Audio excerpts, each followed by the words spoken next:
अस्सलाम वालेकुम, welcome to our channel tasty bites में। आज हम बनाने वाले चिकन कढ़ाई। आप देख सकते हैं कितनी मज़ेदार लग रही है। चलिए जब हम स्टार्ट करते हैं, फटाफट से बना लेते हैं। ये हमने छोटा बाउल हमने एक ले लिया घी का और वो हम डाल देंगे, इसको मेल्ट होने देंगे। और ये देखिए हमारा मेल्ट हो चुका है। इसमें हमने डाल देने अपने खड़े मसाले, 2 कड़ी पत्ते, 2 फूल, 3 इलायचियाँ, 3 लौंग और 2 जलपत्री के पीस। इसको हमने 2-3 मिनट फ्राई करना है और हमने इसको रिमूव कर लेना है अपने घी में से।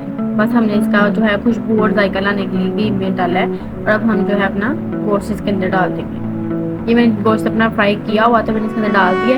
और गोश्त वाली चीज़ में लहसुन अदरक का पेस्ट जरूर डाल दें। तो 1 टेबल स्पून लहसुन अदरक का पेस्ट डाला है और इसके अंदर मैंने डाल दिए जी 4 टमाटर इसका मसाला बनाने के लिए।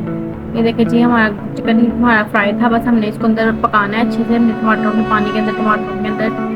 और इसका जो है अब हम डालते हैं स्पाइसेस। 1 टीस्पून है जो मैंने सॉल्ट डाल दिया, 1 टीस्पून मैंने चिली फ्लेक्स का डाल दिया, 1 टीस्पून जो है मैं डाल दूंगी हल्दी का, 1 टीस्पून रेड चिली का डाल दूंगी। और ये मैंने डाल दिया जी सूखा धनिया सफेद जीरा 1 टेबल स्पून। और अब हम इनको कर लेंगे अच्छे से मिक्स। चिकन हमारा पहले से फ्राई था और हमारा फटाफट से जो है हमारा चिकन की रेसिपी तैयार हो गई। छोटी छोटी हमने इसको ढाँप दिया था और इसको हमने टाइम टू टाइम देखना है। और जब तक ग्रीस का ऊपर नहीं आएगा मतलब हमारा भी चिकन नहीं रेडी हुआ। मैंने थोड़ी सी मिर्चें ली थी।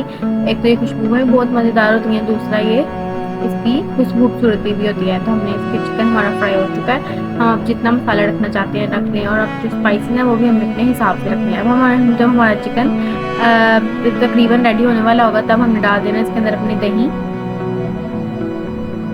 इसको हमने डाल दिया था। दही भी देखें हमारा बिल्कुल अच्छे से रख चुका है और उसका पानी बिल्कुल दही का जो है सूख चुका है। और ये मसाला बहुत मज़ेदार बन चुका है। और हमने धनिया डाल दिया। बहुत लेवल किस्म की हमारी कढ़ाई तैयार है।